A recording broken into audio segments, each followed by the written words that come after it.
Fentanyl, the war we created. America calls it a crisis, an epidemic, a war. But wars have enemies. Who is the enemy here?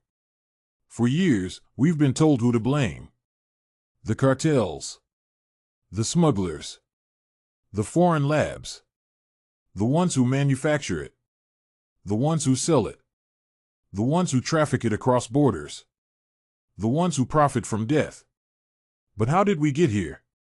15 years ago, the crisis wasn't fentanyl. It was OxyContin, Vicodin, Percocet.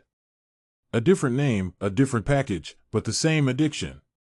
It didn't come from the streets, it came from pharmacies, from doctors' offices, from prescriptions backed by billion-dollar corporations.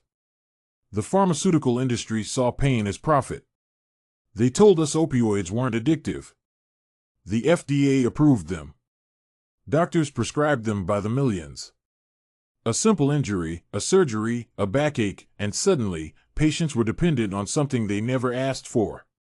Then the lawsuits came. The public outrage. The government crackdowns. The same institutions that once pushed these drugs now turned against them. Doctors stopped prescribing. Pills became harder to get. But addiction doesn't just disappear. Enter heroin. Cheaper. Stronger. Easier to find. And when even heroin wasn't enough, fentanyl arrived. Not from Big Pharma this time, but from the shadows. Manufactured in labs. Pressed into pills. Mixed into powders. A dose so small it could kill instantly. A synthetic opioid 50 times stronger than heroin, 100 times stronger than morphine. It seeped into everything. Cocaine.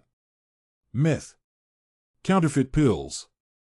Users never even knew it was there until it was too late. The numbers exploded.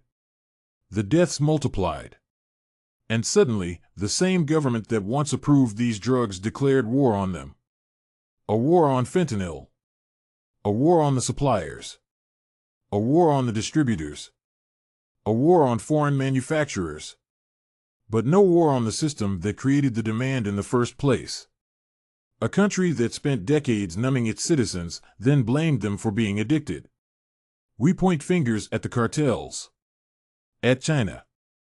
At Mexico. At traffickers.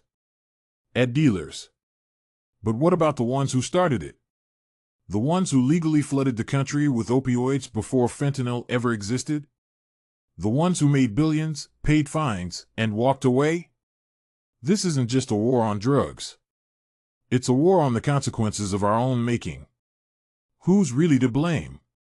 The ones who sell it? Or the ones who made us need it?